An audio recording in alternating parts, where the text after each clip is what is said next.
El contralor Pablo Celi se encuentra hospitalizado.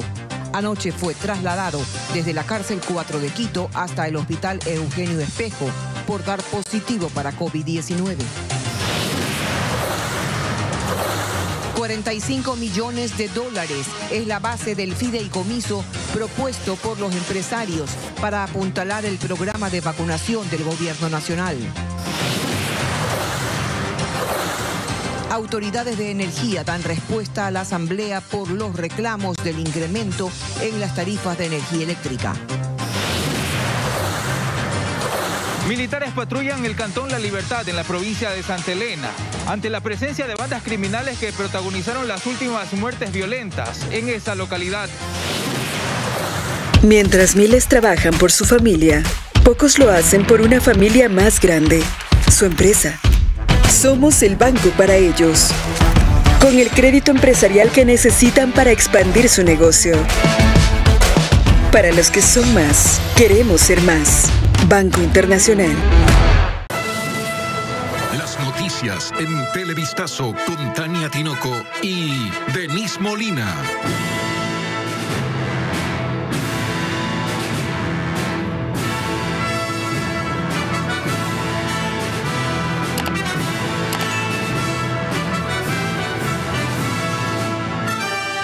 Buenas tardes, amigos. Comenzamos Televistazo informándoles que el Contralor General subrogante Pablo Celi, procesado en el caso Las Torres, dio positivo para COVID-19. Tania, ¿qué tal?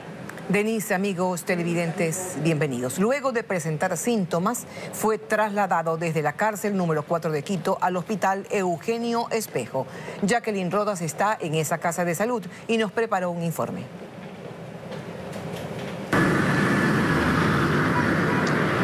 Contralor General subrogante Pablo Celi está aquí en el Hospital de Especialidades Eugenio Espejo. Habría sido trasladado alrededor de la medianoche desde la cárcel 4 de Quito debido a complicaciones con el COVID-19. Su defensa confirmó que este es su diagnóstico y que en horas de este martes habría presentado fiebre y otras dolencias respiratorias. Él es uno de los procesados en el denominado caso Las Torres. Escuchemos más detalles que ha dado su abogado, quien se encuentra aquí visitándolo. El día de ayer ingresó a cuidados intermedios, estuvo con oxígeno, hoy día ya le han hecho la prueba y justamente la tengo en mi poder y es una prueba de COVID-19 confirmado. El abogado de Pablo Celi también informa que ha pedido el traslado de su defendido hacia otra casa de salud debido a que aquí no habría los insumos necesarios para atender su situación. También ha dicho que lo que le está ocurriendo en su salud podría ser un elemento a presentar en la audiencia del próximo 14 de junio, cuando pedirá la revocatoria de la prisión preventiva. Agradecemos a Jacqueline Rodas por este informe y ahora les contamos que el sector empresarial ya conformó el fideicomiso para aportar con insumos y recursos económicos al plan de vacunación del gobierno. En la primera etapa se entregarán insumos y logística. En un segundo momento se podría donar vacunas. Esta acción responde al llamado del presidente. Ante el llamado que les hiciera el presidente de la República al sector empresarial, ellos responden constituyendo un fideicomiso Unidos por Ecuador, que tendrá dos fases. En la primera buscarán donaciones de insumos, logística y personal para contribuir en el plan de vacunación. En la segunda, dependiendo de las gestiones gubernamentales, podrían buscar o financiar vacunas. Tiene el objetivo principal de comprometernos con el país, comprometernos con que el país logre conseguir la vacunación lo más pronto posible. Lo que se busca es contribuir de todas las maneras posibles para salir de la crisis económica y apresurar la reactivación.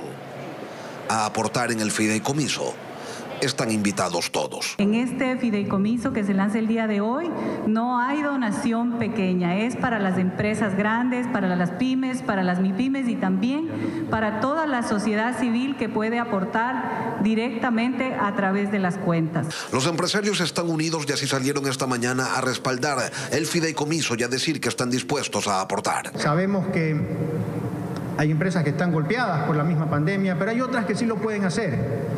Y este es el momento oportuno para dar ese esfuerzo extra y donar por la salud en el Ecuador. Tenemos que también trabajar fuerte en la diplomacia de las vacunas. Ustedes habrán oído que ya hay países que están con excedentes de vacuna y tenemos que ver que también esas vacunas lleguen. Aun cuando se espera recaudar el mayor monto posible, hay una base que se ha establecido y que se buscará superar en el camino. En esta primera fase alrededor de 45 millones de dólares. Obviamente es un monto inicial, no quiero quedarme ni corto ni muy alto porque la idea es tratar de llegar a lo que se pueda. De esta manera el sector empresarial apunta a contribuir al éxito del plan de vacunación del Ecuador, que no le pertenece a ningún gobierno, indicaron, que es un asunto prioritario para la ciudadanía, que es un tema de interés nacional. Mediante decreto ejecutivo, el presidente Guillermo Lasso designó a Jorge Madera Castillo como su representante para presidir el Consejo Directivo del Instituto Ecuatoriano de Seguridad Social, el IES. Madera es experto en seguridad social. En 2003 fue director del IES y removido en 2004 por el directorio de ese entonces. Paul Romero nos informa. Jorge Madera Castillo fue designado como representante del presidente Guillermo Lasso ante el Consejo Directivo del IES. Es ingeniero agrónomo, vinculado al sistema de seguridad social desde 1998. El IES no es una institución ajena y extraña para Madera. Decisiones importantes de adquisiciones. Entre 2003 y 2004 fue director del instituto hasta que el directorio de ese entonces lo removió. El señor Madera ha sido removido del cargo. El puesto de director general del IES es un puesto de extrema confianza del Consejo Directivo. Entre 2011 y 2015 se desempeñó como asesor del Consejo Directivo del IES. Además fue coordinador de la Mesa de Estudios sobre la situación de la seguridad social en el Ecuador.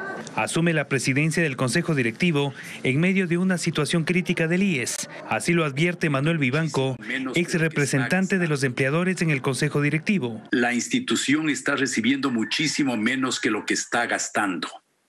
Y en este último informe del gerente general del BIES ya se habla de 2 años, que en 2 años no habrá recursos suficientes para pagar las jubilaciones, lo cual sería un horror. El gobierno no admite y no paga las deudas que le corresponden. No sé cuál va a ser la posición del ministro Cueva ahora y del presidente Lasso, obviamente. Para Vivanco, si el gobierno del presidente Guillermo Lasso no se compromete con la sostenibilidad de la seguridad social, su delegado en el directorio no podrá hacer mucho para solucionar los problemas financieros. Y el problema es de sostenibilidad financiera. Entonces, no importa quién esté. No importa quién esté, debería con los trabajadores, con los jubilados, con los empleadores, con los empresarios, debería tener una mesa de decisiones para saber qué hacen, porque el seguro es de todos. Madera en la página de la Función Judicial tiene 10 registros como demandado procesado. Solicitamos una entrevista al nuevo presidente del Consejo Directivo y esperamos una respuesta. Durante un recorrido por hospitales públicos de Cuenca, el vicepresidente de la República, Alfredo Borrero, advirtió que el sistema de salud está en crisis por la grave falta de medicinas e insumos para los pacientes. William Young con más de este tema. Recorrió hospitales, entró a las bodegas y a su paso se encontró con pacientes que le pedían medicinas porque aseguran que no hay. Omeprazol no hay. No hay para el cáncer. Ahorita me tocaba, pero no hay. Dice que hay que comprar. El vicepresidente de la República, Alfredo Borrero, pidió explicaciones a los funcionarios y reconoció que el sistema de salud pública está pasando por graves momentos. Resumir en una frase que la salud está enferma. Con eso les digo todo. No hay insumos, no hay equipos, no hay medicamentos y vamos a cambiar y vamos a desterrar la lacra de la corrupción. Esa es nuestra finalidad. Durante su visita a Azuay, posesionó a Fausto Hidrobo como coordinador zonal de salud, a quien le encargó revisar lo que ocurre en el Austro. Mientras que el gobernador de Azuay, Esteban Bernal, mencionó que terminar con la corrupción dentro de los hospitales es una de las prioridades. La deficiencia mayor está efectivamente en la adquisición de insumos y medicamentos, pero por sobre todo controlar la corrupción. Vacunación, el segundo mandatario ve con optimismo las negociaciones con los laboratorios para cumplir cumplir con la meta de 9 millones de inmunizados en los primeros 100 días de gobierno. Estamos negociando varios tipos de vacunas. Una vacuna que se llama CanSino con la República de China, que es una vacuna unidosis. Estamos negociando Sputnik y estamos negociando con las otras para tener mayor dosis. Pero lo importante es que el proceso de vacunación no ha tenido los tropiezos que ha tenido anteriormente. Y añadió que en los próximos días tendrá listo un informe total de la situación nacional en los hospitales públicos.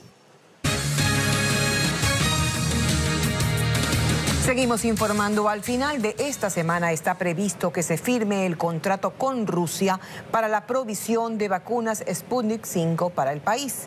Aunque los términos del acuerdo se mantienen en reserva, el embajador de ese país en Ecuador, Vladimir Sprinchan, confirmó que su país podrá enviar las vacunas que requiere el país, pero en cronogramas viables, ya que Rusia exporta su vacuna a 65 países más. Sin embargo, Rusia daría alguna prioridad al Ecuador por el interés que hay para abrir un proceso de cooperación bilateral que estuvo suspendido durante 4 años. Las posibilidades de traer en un momento todos 18 millones de dosis de vacuna que solicita el gobierno de Ecuador es imposible. Pero con tiempo, con meses, ese cronograma también es un tema de negociaciones entre nuestros gobiernos. Hoy 9 planteles educativos fiscales iniciaron clases presenciales en 3 cantones de Guayas. El proceso se cumplió respetando el aforo y las medidas de bioseguridad dispuestas por el Ministerio de Educación. Nos cuenta más Bessie Granja. Es la unidad educativa Luis Sánchez Borja en la cooperativa Abel Gilbert del cantón Durán. Registro de temperatura y uso de alcohol fueron los requisitos para el inicio de las clases presenciales en esta institución. El plantel recibió a 15 alumnos quienes llegaron en compañía de sus padres. Lo mejor es que ella venga a la escuela para que ella pueda aprender un poquito más. Eso sí, cumpliendo todas las medidas de bioseguridad. Claro, pues con su alcohol, con su mascarilla, con su toallita.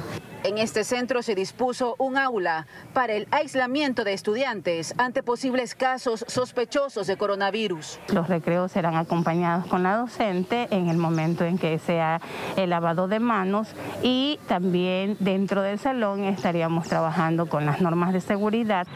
Otro plantel que también inició este miércoles clases presenciales fue la Escuela de Educación Básica Fiscal América, ubicada en el recinto Guachapelices del cantón San Borondón. A esa institución educativa unidocente acudieron 8 niños que cursan los niveles básicos. Porque así me aprende más, porque en la casa casi muy poco, no puede, ya no entiende más claro. Está en 2º grado recién. Claro, y a veces como que conectarse desde un teléfono es difícil. Y la conexión también es bien mala por acá. Internet falla demasiado. Esta semana un total de 28 escuelas en Guayas, entre particulares y públicas, abrieron sus puertas para recibir a los estudiantes. Una reactivación basada en la vacunación es lo que propone el sector productivo al COE Nacional. María Mercedes Granda nos cuenta que se conformarán mesas técnicas entre el gobierno y los gremios para llegar a acuerdos. Los sectores productivo y turístico proponen una reactivación basada en la vacunación. Empecemos a trabajar en la reactivación conforme la vacunación avance. Para que haya un mejoramiento en los aforos, ya que las circunstancias han cambiado y ya hay muchas personas vacunadas. No obstante, desde el COE Nacional y el Ministerio de Salud advierten que no hay que relajarse. Todas las provincias la tasa de reproducción está bajo 1, pero estos indicadores pueden ir cambiando si nosotros no entendemos que hay que tener una corresponsabilidad. Podemos nosotros ser más flexibles en las medidas y en los aforos. Si tenemos un repunte de muertes, tenemos un repunte de contagios, a pesar de estar vacunados tenemos que tener medidas restrictivas, ¿no? Hay un 72% de exceso de mortalidad por el COVID-19 en Ecuador, aunque la cifra disminuyó si se la compara con el 118% antes del último estado de excepción según el COE. La propuesta incluye la ampliación de aforos aforos en el caso de que los asistentes hayan sido vacunados. Diferentes sectores, restaurantes, hoteles, cines, todo tipo de negocios han hecho inversiones importantes para cumplir con los protocolos de bioseguridad y dar toda la tranquilidad. Los pedidos serán analizados por mesas técnicas conformadas entre el gobierno y el sector productivo.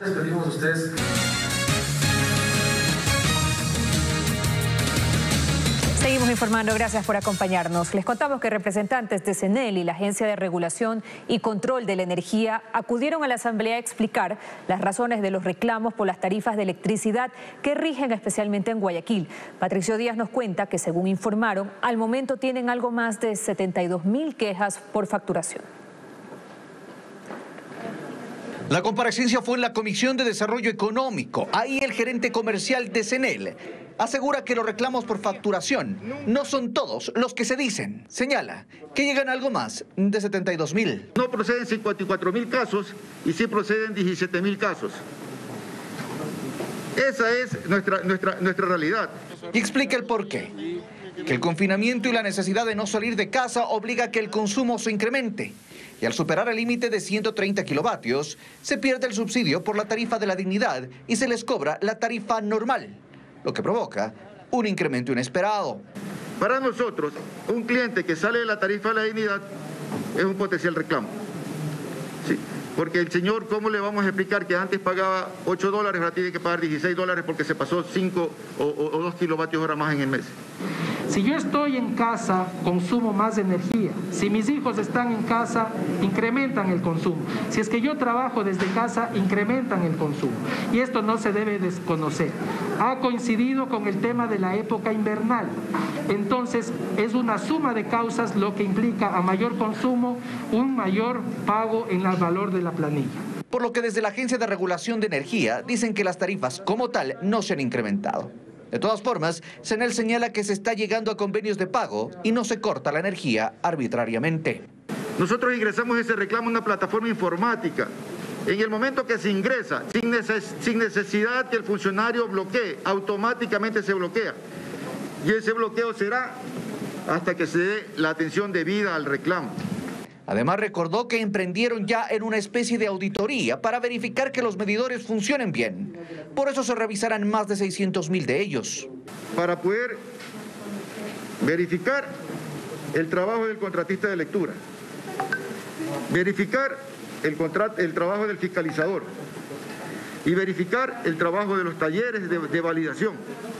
La sesión continuó con intervenciones de legisladores que buscan regresar a la actividad presencial, pero al menos aquí, en un lugar pequeño, sin cumplir aforo o distanciamiento. Cosas de esta nueva asamblea. Las actividades delictivas relacionadas al narcotráfico estarían detrás del ataque que sufrieron 2 barcos en la parroquia Pozorja de Guayaquil. Merlin Ochoa nos informa que trabajos de inteligencia determinan que al menos 20 sujetos participaron del incendio. Este es el momento en el que uno de los barcos incendiados explota. Sucedió a 500 metros de Pozorja frente al retén militar de la población. Según información de inteligencia, la madrugada de este lunes, unas 20 personas armadas en al menos 6 lanchas rápidas llegaron hacia donde permanecían los 2 barcos y les prendieron fuego. Aún se desconoce qué tipo de explosivos utilizaron, pero un testigo se refirió al tema. Un estruendo tremendo que parecía que era un temblor acá en Pozorja. Se supone que fue algo granada, ¿no? Y todo el pueblo estaba alarmado.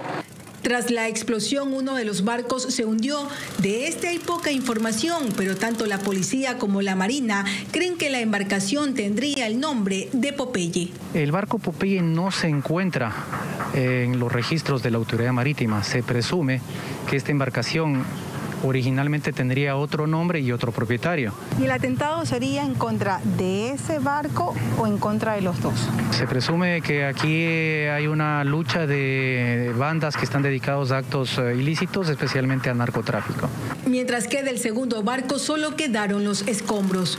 Pozorja es una población pesquera con casi 30.000 habitantes, pero con la llegada del narcotráfico y del crimen organizado, los pobladores dicen que ya no pueden trabajar en paz. Lo que nosotros nos interesa es trabajar de lo que tengan que arreglarse entre ellos, de lo que tengan entre ellos, allá. Por este último atentado no hay detenidos, pero la policía cercó con mallas el destacamento, mientras que en las calles ya se ve la presencia de militares que intentan hacerle frente al crimen organizado que se ha tomado esta población, pese a que hace 2 semanas fue intervenida con más de 100 uniformados. 5 ecuatorianos y 2 extranjeros fueron detenidos en el sur de Quito. Fueron capturados luego de intentar robar en un local comercial. Carlos Luis Carrillo tiene el informe. Estas imágenes, captadas por una cámara de seguridad, alertaron a la policía sobre la presencia de estos sujetos, quienes intentaban abrir un local comercial durante la madrugada de este martes en el sector de Quitumbe, sur de Quito. Al darse cuenta de que la policía estaba cerca, huyeron. Pocos minutos después fueron capturados a bordo de un vehículo. Los operativos policiales que estamos realizando han permitido solo en Quitumbe en esta semana desarticular ya 2 bandas delincuenciales organizadas especializadas en el tipo de robo a locales comerciales. En este procedimiento se detuvo a 7 personas, 5 ecuatorianos, 4 de ellos con antecedentes y 2 extranjeros. Uno es requerido por la justicia de Colombia. John G., de nacionalidad colombiana. Él es requerido por la justicia colombiana por actos relacionados a actividades terroristas en lo que es el sector de Pasto y Nariño en los años 2009 y 2010. En su poder se hallaron herramientas para abrir las puertas, armas blancas, teléfonos celulares y varios sacos de yute. Seguramente para poner en esos sacos todo lo que se iban a sustraer de este local comercial. Los 7 detenidos fueron puestos a órdenes de las autoridades de justicia para ser procesados en la Unidad Judicial Sur. Un adulto y un menor fueron baleados durante esta madrugada en Durán. La policía indica que este hecho estaría relacionado con la disputa de bandas dedicadas al microtráfico en ese cantón. Estas pandillas pintan grafitis en varios puntos para indicar sus zonas de influencia. José Carlos Alvarado nos trae más detalles. Ocurrió durante la madrugada del miércoles en el sector de Las Ligas en Durán. Un joven de 22 años y un adolescente de 16 fueron baleados por sicarios. Según los agentes, un sujeto ingresó a la vivienda de las víctimas y les disparó en reiteradas ocasiones. Luego escapó con otro tipo en una motocicleta. Se encuentran las 2 personas con disparos en el cuerpo. El uno, como les había indicado, a la altura del hombro, en el hombro, y la otra a la altura de la espalda, pero ninguna de estos disparos tuvieron que ver con algún órgano vital, por lo que se encuentra ya con pronóstico estable. Las víctimas fueron llevadas a un centro de salud y permanecen estables pese a los disparos. Este hecho no es aislado, pues durante las últimas semanas Durán ha sido escenario de varios actos violentos que mantienen en alerta a la policía, más aún si se comparan las cifras. Entre enero y junio de 2020 hubo 26 asesinatos, mientras que en lo que va del 2021 ya se contabilizan 28 crímenes. El mayor Dani Calle explica que tienen identificados a los miembros de estas pandillas que estarían detrás de estos delitos. Al momento de los eventos que se están suscitando aquí en el distrito de Durán es por la posesión y el territorio de la venta del consumo de drogas. Existen la banda de los Chone Killer, los Zona Lobos, los Latin Kings, que se encuentran actualmente operando acá en el distrito de Durán. De hecho, también han detectado las zonas de influencia de estas bandas. Por ejemplo, en el sector del Quilombo, este grafiti señala que aquí operan los Chone Killers. Asimismo, en otros sitios se ven distintivos de bandas como los Nietas. A la fecha, nosotros tenemos 15 detenidos relacionados a las muertes violentas. Pese a estas capturas, la policía pide a las autoridades judiciales que se realicen investigaciones que impidan que estos sujetos salgan en libertad.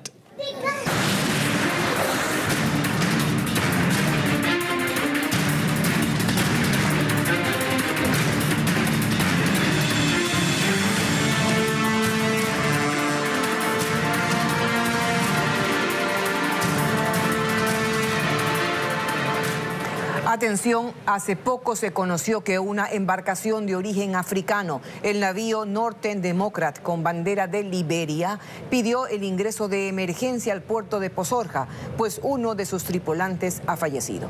Al momento se desconoce la causa de la muerte de esta persona, de nacionalidad filipina, pero un equipo médico acudirá a la embarcación para realizar un chequeo a toda la tripulación. Esto incluye pruebas de coronavirus para descartar un contagio masivo.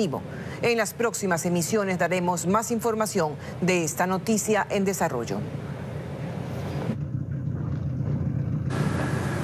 Ahora les contamos que en un 80% se incrementaron las muertes violentas en Santa Elena en lo que va de este año. Para intentar frenar la violencia, la gobernación pidió el refuerzo de militares en las calles del Cantón La Libertad, donde se registraron los últimos asesinatos que ponen en zozobra a esa población. Diego Cuenca está en el sitio y describe lo que ocurre.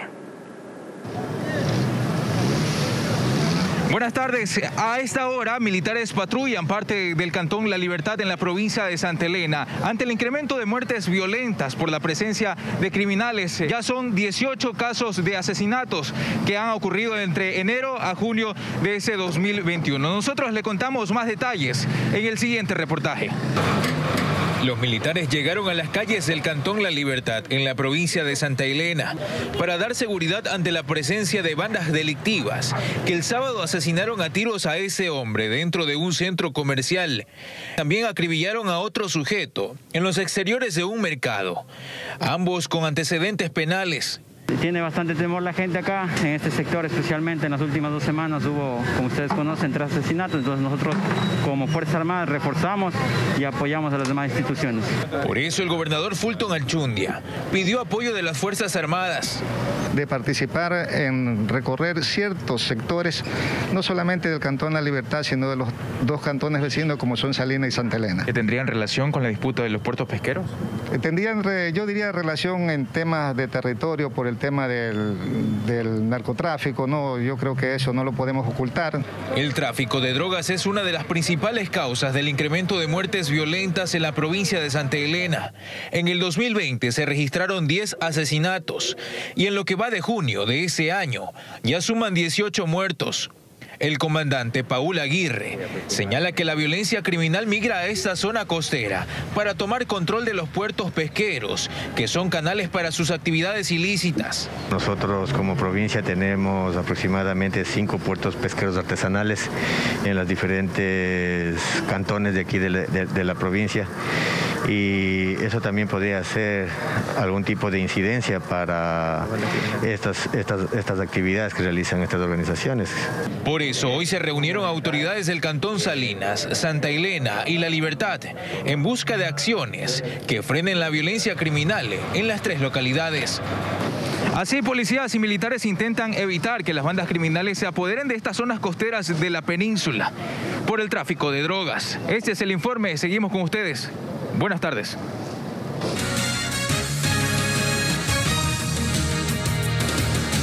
Continuamos. En Azuay localizan el cadáver de un hombre que desapareció en el río Paute. El ciudadano de 42 años cayó al afluente mientras operaba una máquina en una mina. Tras 7 días de intensa búsqueda, finalmente este martes fue hallado el cuerpo de Diego Bartolo Marca, ciudadano de 42 años de edad, que el pasado 1 de junio cayó al río Paute mientras operaba una máquina en una mina ubicada en el sector de Pirincay, en la provincia de La Azuay. Los mismos manifestaron que aproximadamente a mediodía del martes 1 de junio el señor se encontraba laborando en lo que es las minas y que había desaparecido. Por lo que inmediatamente coordinamos lo que son las búsquedas, tanto con el cuerpo de bomberos, acudimos también acá a la minera de Huachapala, procedimos también a hacer un recorrido también aquí en el río Paute sin tener resultados. Fueron trabajadores de una asociación que desarrollaban labores de limpieza en el embalse, quienes se percataron que un cuerpo flotaba en el río en el sector Monjas del cantón Huachapala. Justamente anoche el río ha crecido un poco, entonces nos fuimos a ver y le encontramos en la parte de arriba al señor que estaba flotando ahí. Estaba solo, estaba en el agua, nada más estaba boca abajo. La causa de la muerte está por determinar, así nos se le indicó a los familiares el procedimiento a seguir. En medio de la consternación de los familiares, el cuerpo fue trasladado hasta el Centro de Investigación de Ciencias Forenses de la ciudad de Cuenca para practicarle la autopsia. Denise. Despedimos. Más noticias en Televistazo de las 19 horas. Que tengan una buena tarde.